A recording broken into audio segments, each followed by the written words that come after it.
Hi friends, আমি আজকে বানাবো ইনস্ট্যান্ট বোয়াল মাছ। কীভাবে রান্না হয়ে যাচ্ছে দেখুন। সর্ষে বাটা দিয়ে আমি বানাবো।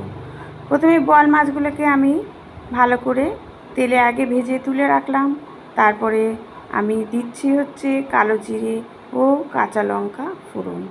তারপরে যে সর্ষের গুঁড়ো কিনতে পাওয়া যায় প্যাকেটে, সেটাই আমি নুন আর হলুদ দিয়ে একটু লঙ্কা দিয়ে আমি ভিজিয়ে রেখেছিলাম।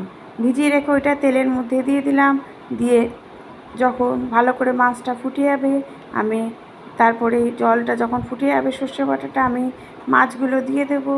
দিয়ে ভালো করে ফুটিয়ে নেব। পরিমাণ মতো একটু জল দেবেন। দেওয়ার পর এটা ঢেকে রাখতে হবে।